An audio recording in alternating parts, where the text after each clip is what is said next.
വിദ്വേഷ പ്രചരണം നടത്തിയ ടി.ജി. മോഹൻദാസിനെ അറസ്റ്റ് ചെയ്യണമെന്നാവശ്യപ്പെട്ട് ആം ആദ്മി പാർട്ടിയുടെ നേതൃത്വത്തിൽ മോഹൻദാസിന്റെ വസതിയിലേക്ക് മാർച്ച് നടത്തി. വിദ്വേഷ പ്രചരണം നടത്തിയ ടി.ജി. മോഹൻദാസിനെ അറസ്റ്റ് ചെയ്യണമെന്നാവശ്യപ്പെട്ട് ആം ആദ്മി പാർട്ടി കൊച്ചി മണ്ഡലം മോഹൻദാസിന്റെ വീട്ടിലേക്ക് മാർച്ച് നടത്തി. ജനങ്ങൾക്കിടയിൽ ഭീതി പടർത്തുന്നതിനും കലാപ ആഹ്വാനത്തിനും സ്ത്രീവിരുദ്ധ പരാമർശങ്ങൾക്കും മുതിർന്ന ടി.ജി. മോഹൻദാസിനെതിരെ മാതൃകാപരമായ നിയമ നടപടി സ്വീകരിക്കണമെന്ന മാർച്ച് ഉദ്ഘാടനം ചെയ്തുകൊണ്ട് ജില്ലാ ആക്ടിംഗ് പ്രസിഡന്റ് വിൻസെന്റ് ജോൺ ആവശ്യപ്പെട്ടു. സാമൂഹിക മാധ്യമ പ്ലാറ്റ്ഫോമായ യൂട്യൂബിലെ പത്രിക എന്ന ചാനലിലൂടെ എതിർകക്ഷിയായ ടി.ജി. മോഹൻദാസ് നടത്തിയ അതീവ അപകടകരവും ജനാധിപത്യ വിരുദ്ധവുമായ പരാമർശം ഡൽഹി ജന്തർ മന്ദറിൽ പ്രതിഷേധിച്ച വിദ്യാർത്ഥികൾക്കും സ്ത്രീകൾക്കുമെതിരെയാണ് അദ്ദേഹം പരസ്യമായ അക്രമത്തിനും ബലാത്സംഗത്തിനും ആഹ്വാനം ചെയ്തതെന്നും സമരക്കാർ ആരോപിച്ചു. ജനാധിപത്യപരമായ പ്രതിഷേധങ്ങളെ ചോരയിൽ മുക്കിക്കൊല്ലാനും രാജ്യത്തെ സ്ത്രീത്വത്തെ ക്രൂരമായി അധിക്ഷേപിക്കാനും സമൂഹത്തിൽ കലാപവും സ്പർദ്ധയും ഉണ്ടാക്കാനും ലക്ഷ്യമിട്ടാണ് ഇയാൾ ഇത്തരം പ്രകോപനപരമായ പ്രസ്താവനകൾ നടത്തിയിട്ടുള്ളതെന്ന് സ്റ്റേറ്റ് സെക്രട്ടറി ഷക്കീർ അലി പറഞ്ഞു. ഏതൊരു സിവിൽ സമൂഹത്തിനും അപമാനകരമായ ഇത്തരം നീക്കങ്ങൾക്കെതിരെ ശക്തമായ നിയമ നടപടി ഉണ്ടാകേണ്ടതാണെന്നും അദ്ദേഹം പറഞ്ഞു. മണ്ഡലം സെക്രട്ടറി ടി യു അബൂബക്കർ അധ്യക്ഷത വഹിച്ചു. സുനിൽ മണിയുടെ, Peter K M, Thomas Paul, Abhiroop U P, Muhammad Aneefa, Nasar, George, Nixon, Athik സെറ്റ് എന്നിവർ സംസാരിച്ചു. സമൂഹത്തിൽ സ്പർദ്ധ വളർത്താനും കലാപമുണ്ടാക്കാനോ ആഹ്വാനം ചെയ്യുകയും സ്ത്രീത്വത്തെ ക്രൂരമായി അപമാനിക്കുകയും ചെയ്ത ടി.ജി. മോഹൻദാസിനെതിരെ ജാമ്യമില്ലാ വകുപ്പുകൾ പ്രകാരം കേസ് രജിസ്റ്റർ ചെയ്യാനും അടിയന്തരമായി അറസ്റ്റ് ഉൾപ്പെടെയുള്ള കർശന നിയമ നടപടികൾ സ്വീകരിക്കാനും ആവശ്യപ്പെട്ട Aam Aadmi party state secretary മുഖ്യമന്ത്രി, ആഭ്യന്തരമന്ത്രി, police commissioner, assistant police commissioner എന്നിവർക്ക് പരാതി നൽകിയിട്ടുണ്ട്. അപമാനിക്കുക എന്ന് പറഞ്ഞാൽ പത്രിക എന്ന യൂട്യൂബ് ചാനലിലൂടെ 4 ചതുരശ്ര അടി എനിക്ക് ഭരണം തന്നാൽ 4 ചതുരശ്ര അടിക്കുള്ളിൽ ഇവരെ കെട്ടിയിട്ട് എല്ലാവരെയും വെടിവെച്ചു കൊല്ലുമെന്ന് പറഞ്ഞ ഈ മോഹൻദാസിനെ പോലുള്ള വിവരം കെട്ടാതല്ല, മനഃപൂർവ്വം പറയാതല്ല അദ്ദേഹത്തിനെ പോലുള്ള, അതുപോലെ ആ സമരത്തിൽ പങ്കെടുത്ത വിദ്യാർത്ഥിനികൾ ബലാത്സംഗം ഇഷ്ടപ്പെടുന്നവരാണ് എന്ന് പറയുന്നത് ഇതെല്ലാം തനി തെമ്മാടിത്തരമാണെന്ന് തന്നെ പറയുള്ളൂ.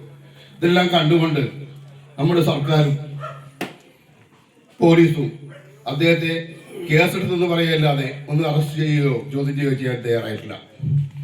ഇവിടെ ഇതിനു മുമ്പ് നമ്മൾ കണ്ടു DYFI സമിതി ചെയ്യുന്നതും AIYF ചെയ്യുന്നതും എന്തൊരു കോൺഗ്രസിന്റെ മഹിള കോൺഗ്രസ്സുകാർ ചെയ്യുന്നതല്ല.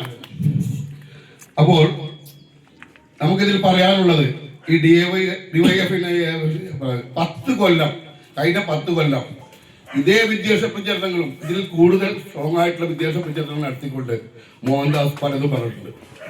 പക്ഷേ പിണറായി സർക്കാരോ പോലീസോ അതിനെതിരെ ഒരു നടപടിയും എടുത്തിട്ടില്ല. എന്നിട്ട് അവര് ഇവിടെ വന്നുകൊണ്ട് ഇതിനെതിരെ പ്രതിഷേധിച്ചത് അങ്ങേയറ്റം മോശമായി പോയി.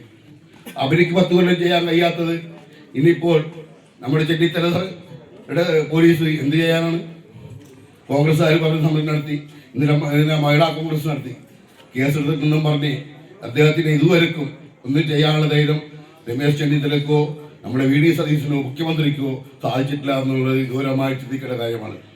പക്ഷേ ഇവർക്കെതിരെ ദേശീയ തലത്തിൽ ശക്തമായി നിലകൊള്ളുന്ന ആം ആദ്മി പാർട്ടി ഒരിക്കലും വിട്ടുകൊടുക്കില്ല. ഈ സംഘപരിവാറുടെയും BJPയുടെയും അജണ്ടയിൽ അവരെ തച്ചുതാൽക്കാനും ചെയ്യും. ഇന്നൊരു E20 ജനാധിപത്യമായിട്ട് India മഹാരാജ്യം കയ്യിലൊതുക്കി ഭരിച്ചുകൊണ്ടിരിക്കുന്ന BJP, Bharatiya Janata party എന്നുള്ള ആ ഒരു സംഘടനയെ അതിൻ്റെ വേരോടെ പിടിച്ച് കുലുക്കി എന്തിനവർ അത് ചെയ്തു? ഒരിക്കലും BJP പ്രതീക്ഷിച്ചിട്ടില്ല ഇങ്ങനെ ഒരു മുന്നേറ്റം അവർക്കെതിരെ വരുമെന്നും.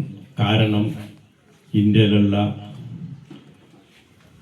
ഭരണഘടന അതുപോലെ തന്നെയുള്ള സംവിധാനങ്ങളെയെല്ലാം തകർത്ത് എല്ലാം തങ്ങളുടെ കാഴ്ചയിലാക്കിക്കൊണ്ട് മുന്നോട്ട് പോവുകയാണ് BJP. ഒരു അശ്വമേധം പോലെ മുന്നോട്ട് പോകുന്ന BJPക്ക് കുട്ടികൾ ആ അശ്വമേധത്തിനെ പിടിച്ചു കെട്ടി. കാരണം കാലങ്ങളായിട്ട് 10-15 കൊല്ലമായിട്ട് വിദ്യാഭ്യാസ മേഖലയിലെ അഴിമതി അടിഞ്ഞാടുകയാണ്. കുട്ടികളുടെ വിദ്യാഭ്യാസവും അവരുടെ ഭാവിയും തുലാസിലായി. നമുക്ക് ഏവർക്കും അറിയാവുന്നതുപോലെ തന്നെ കേരളത്തിൽ നിന്ന് 10,000-കണക്കിന് കുട്ടികളാണ് കേരളം വിട്ട് മറ്റ് രാജ്യങ്ങളിലേക്കും, നേരത്തെ ഗൾഫിലേക്കും, ഇപ്പോൾ അതുപോലെ തന്നെ യൂറോപ്യൻ രാജ്യങ്ങളേക്കെല്ലാം ചേക്കേറിക്കൊണ്ടിരിക്കുന്നു. അവരുടെ കുടുംബത്തിന്റെ സ്വത്തും എല്ലാം വിറ്റ് പെറുക്കിക്കൊണ്ടാണ് അവർ ഈ നാട് വിട്ടു പോകുന്നത്. എന്തുകൊണ്ടാണ്? ഇവിടത്തെ കാലങ്ങളായിട്ട് ഭരിക്കുന്ന ഗവൺമെന്റുകൾ കുട്ടികളുടെ വിദ്യാഭ്യാസം കച്ചവടമാക്കി അത് വിറ്റ് കോടികൾ ഉണ്ടാക്കുകയാണ്. നിങ്ങൾക്കറിയാമോ, ഇന്ന് വിദ്യാഭ്യാസ മേഖലയിലെ സർക്കാരും പ്രൈവറ്റും നടത്തുന്ന അതിന്റെ ഒരു മൂലധനം, അതിന് ചെലവാകുന്ന ഒരു ധനത്തിന്റെ 3 ഇരട്ടിയാണ് ഇന്ന് ഇന്ത്യ വ്യാപകമായിട്ട് പ്രചരിച്ചിരിക്കുന്നത്. അതുപോലെ പ്രവർത്തിക്കുന്ന കോച്ചിങ് ഇൻസ്റ്റിറ്റ്യൂട്ടുകൾ. News bureau, Mattancherry. ആരോഗ്യത്തിനൊപ്പം സൗന്ദര്യവും. സമഗ്രമായ ആരോഗ്യത്തിന്റെയും സൗന്ദര്യത്തിന്റെയും പുതിയ തുടക്കത്തിനായി മട്ടാഞ്ചേരിയിൽ സ്ഥിതി ചെയ്യുന്ന ആയുർസ്പർശ് ആയുർവേദ ഹോസ്പിറ്റൽ നിങ്ങളേവരെയും സ്വാഗതം ചെയ്യുന്നു.